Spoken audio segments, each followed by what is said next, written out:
Hola gladiadores, yo soy Luis, esto es Coliseo Bursátil y hoy vamos con la segunda parte del vídeo que iniciamos la semana pasada sobre cómo invertir en stocks del sector financiero. En el vídeo anterior ya vimos cuál era el modelo de negocio de este sector, vimos qué tipos de bancos nos podíamos encontrar y os di 4 indicadores, 4 métricas para analizar la rentabilidad de un banco. Y en el vídeo de hoy lo que vamos a aprender es a evaluar los riesgos que tienen este tipo de inversiones, vamos a aprender también a hacer una valuation de las compañías que están en el sector financiero y después hacia el final, pues dependiendo del tiempo que nos quede y lo largo que me quede este vídeo, pues analizaremos una o dos compañías reales, uno o dos bancos, para que apliquéis todo lo que habéis aprendido en los dos vídeos y lo veáis en un ejemplo real. Y a cambio ya sabéis que solamente os pido una cosa, que es que os suscribáis al canal para apoyar mi trabajo, y tanto si estáis suscritos como si no, ya sabéis lo que tenéis que hacer. Corre, dale a ese botón de like y vamos al lío.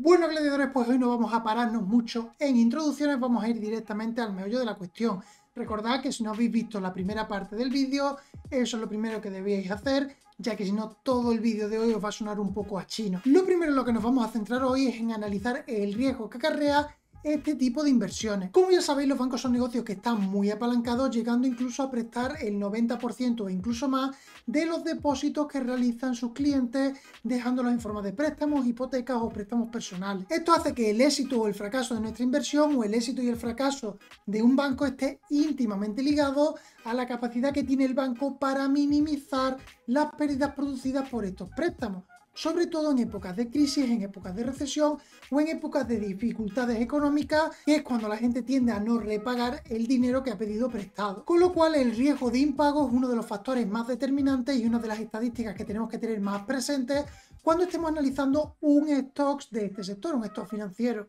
Y para ello hay dos métricas en las que nos podemos fijar fundamentalmente y que nos van a dar una idea bastante buena de cuál es la situación del banco. El primero de estos ratios que habría que tener en cuenta sería el NPL, que por sus siglas en inglés significa Non-Performing Loan Ratio, o lo que es lo mismo en español, el ratio de préstamos improductivos o el ratio de préstamos dudosos. Un préstamo caería sobre esta categoría de improductivo o dudoso cuando existen señales de que el cliente no va a poder devolverlo o si han pasado más de 3 meses sin que se hayan pagado las cuotas acordadas con el banco. Los bancos obviamente deben vigilar muy de cerca los préstamos que han concedido y tienen que tratar de identificar lo antes posible los que corren el riesgo de convertirse en dudosos, ya que estos debilitan la rentabilidad del banco al ser pérdidas netas. Por otro lado, estos préstamos dudosos también fuerzan al banco a dedicar más capital a provisiones, es decir, tienen que dejar más dinero apartado, reservado, para cubrir las pérdidas que esperan de este tipo de préstamos dudosos. Y este dinero dedicado a provisiones obviamente no se puede usar para otro tipo de inversiones o para sacar otras rentabilidades, con lo cual se debilita aún más la posición del banco. Obviamente, gladiadores, cuanto más pequeño sea este porcentaje del NPL,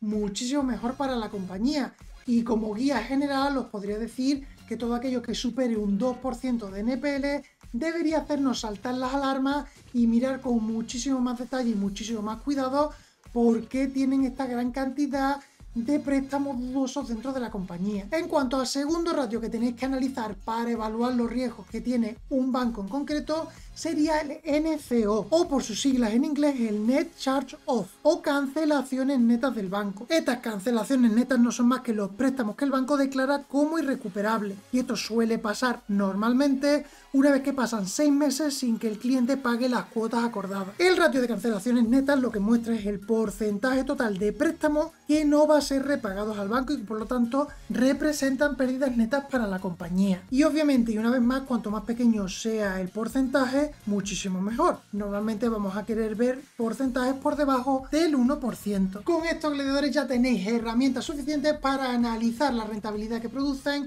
tanto entidades del sector financiero como para evaluar los riesgos que tienen estas compañías. Y ahora ya lo que vamos a hacer entonces es pasar directamente a ver cómo hacemos una valuation de este tipo de stocks. Es decir, cómo sabemos si estamos comprando una acción que está descontada o rebajada o si estamos comprando una acción que por el contrario pues está sobrevalorada y estaríamos pagando una prima por adquirir este tipo de acción. Como ya sabéis, gladiadores, si seguís mi canal, La métrica que utilizamos normalmente para evaluar compañías es el PER o el Forward PE, que nos ayuda a entender cómo de caro o barato está un stock en relación a sus ganancias. Obviamente, tanto el PER como el Forward PE nos van a seguir ayudando para evaluar compañías del sector financiero. Pero hoy os quiero presentar también otro tipo de ratio que se suele utilizar cuando se analizan empresas del sector financiero, pero que podéis utilizarlo alternativamente con cualquier otra compañía de otros sectores y ver si os resulta útil o no. Y se trataría del Price to Tangible Book Value, o lo que es lo mismo en español, el ratio entre el precio y el valor contable. Este ratio es la relación que hay entre el precio de una acción, es decir, su capitalización de mercado, y los activos tangibles, es decir, el valor contable de una compañía. Este valor contable, por si no os acordáis, es el resultado de restar al activo total tanto los pasivos como los activos intangibles, es decir, no estaríamos contando para este ratio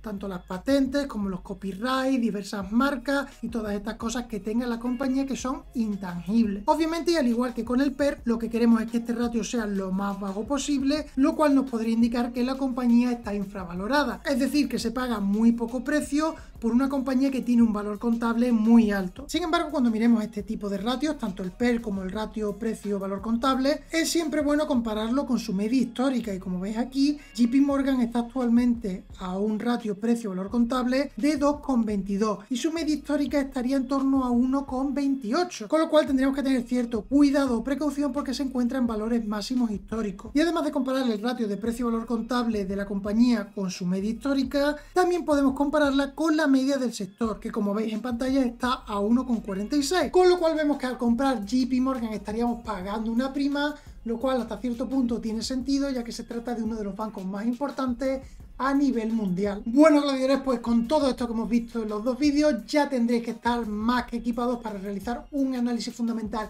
más que bueno de las compañías del sector financiero. Y antes de pasar a los ejemplos, me gustaría deciros que los bancos suelen ser empresas de dividendos, es decir, empresas bien asentadas, con poco o nada de crecimiento y con unos pagos de dividendos que suelen rondar entre el 2 y el 5% de dividend yield. Y al ser estos de dividendos, pues es necesario que nos fijemos obviamente también en el payout ratio que dan estas compañías cuando estemos haciendo nuestro análisis fundamental. Si no sabéis lo que son los dividendos o el payout ratio, aquí hicimos un vídeo donde lo explicábamos de manera bastante general y aquí os dejo el enlace por si queréis verlo. Y ahora vamos directamente con los ejemplos para que podáis ver cómo se aplica todo esto que hemos aprendido con un ejemplo real del sector financiero. Y el banco que os traigo hoy, gladiadores, es uno de los favoritos del sector financiero y se trata ni más ni menos que de Goldman Sachs, con ticker GS y con capitalización de mercado de 127 billones de dólares. Se trata de un banco de inversiones y no un banco comercial, pero no nos vamos a parar en su modelo de negocio, ya que en el primer vídeo hablamos mucho sobre el modelo de negocio de los bancos y nos vamos a ir directamente a sus números, a sus informes financieros. Así, si miramos su income statement, vemos unos ingresos netos positivos, pero estancados, al igual que los ingresos operativos, lo cual obviamente corresponde con una empresa ya madura, estancada, asentada, como puede ser Goldman Sachs. Sin embargo, si miramos los ingresos totales, sí que muestran cierto crecimiento positivo, salvo esta pequeña caída que veis aquí en el 2019. En cuanto a su hoja de balance, vemos que tienen 155 billones en líquido, con unos activos totales crecientes y positivos, pero también con unas deudas muy altas que nos dejan un debt to equity ratio no muy favorable. En cuanto al capital contable, vemos que es también positivo y creciente, si bien es un crecimiento bastante lento y obviamente una vez más, pues esto se debe a que es una empresa ya madura. Finalmente, si miramos su informe de flujo de caja, vemos que tienen un free cash flow irregular, mantenido fundamentalmente por la emisión de deuda a largo plazo y por los depósitos que han crecido un 33% entre el 2018 y 2019 y se han duplicado prácticamente desde el 2019 al 2020. Como veis, gladiadores, estamos realizando un análisis fundamental muy rápido y si realmente os interesara la compañía, pues tendríais que pararos a analizar mucho más en detalle tanto el income statement como la hoja de balance, como el informe de flujo de caja.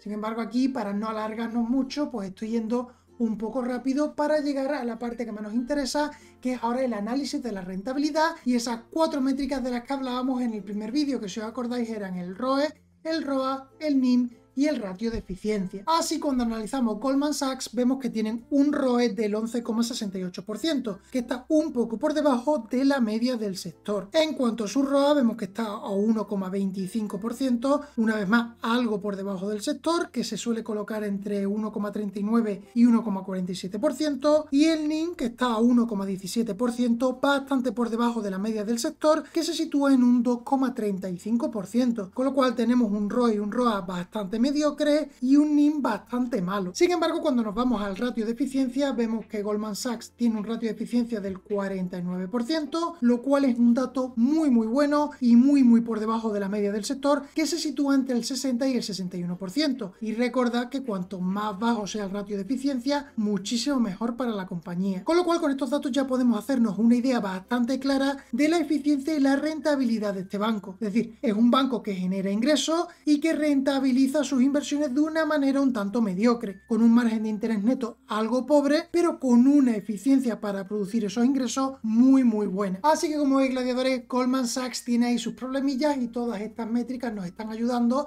a crear una imagen bastante clara de cómo funciona la compañía internamente. Y si os acordáis, una vez que hemos visto la rentabilidad, vamos a pasar ahora a ver o a evaluar los riesgos que tiene esta compañía. Y si aún estáis aquí y os acordáis de lo que hemos visto en este vídeo, sabréis que lo primero que hay que ver es el NPL, o préstamos improductivos o dudosos, que en Goldman Sachs es muy elevado, está a 2,34%. Es un dato muy superior al resto de bancos, prácticamente es un valor 2,5 veces mayor que la media nacional de Estados Unidos, y obviamente pues esto es un valor bastante preocupante que, sumado a la cantidad de crédito que tiene la compañía, ya tendría que hacernos pensar dos veces antes de invertir en este banco. En cuanto a las cancelaciones netas, el NCO, vemos que está en un 0,37, que está completamente en línea con el resto de bancos americanos, con lo cual aquí no hay ningún tipo de sorpresa desagradable, pero tampoco ningún tipo de sorpresa agradable. Así que, gladiadores, ya os tocaría a vosotros decidir si os gusta esta compañía para invertir en ella o no, o si por el contrario queréis buscar otro tipo de banco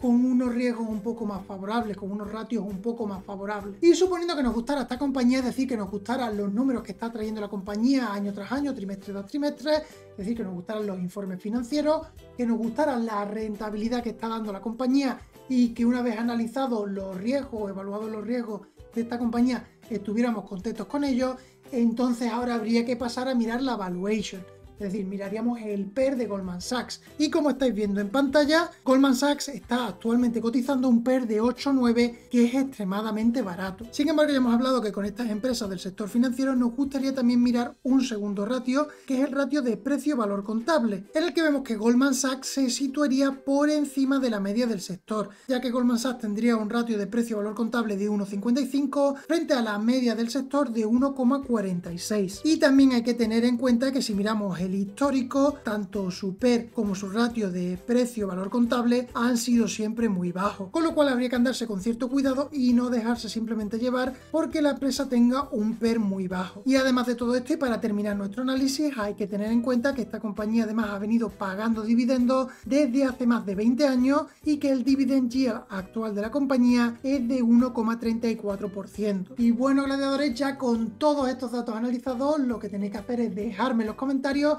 si vosotros invertiríais en Goldman Sachs o si por el contrario os gusta más otro tipo de compañía del sector financiero. Y de ser así, ¿cuál es? Bueno, gladiadores, pues hasta aquí el vídeo de hoy. Espero que os haya gustado y os haya servido, que es lo más importante. Y recordad que podéis seguir apoyando al canal, ayudándome a que cree contenido gratuito, con una acción tan fácil, tan sencilla, tan enhebrante como es darle ese botón de like, compartir, suscribiros, y así podréis seguir recibiendo más sensual y horripilante contenido todas y cada una de las semanas. Nos vemos la semana que viene. No me faltéis. ¡Adiós! Tenéis que ser un poco robots. Tenéis que ser todo el rato haciendo lo mismo. Yo no puedo comprar hoy porque me lo diga un amigo, mañana porque lo pongo en un periódico y al otro porque está barata. Eso no es una forma de trabajar. Tenéis que tener una metodología que vaya desde la A hasta la Z.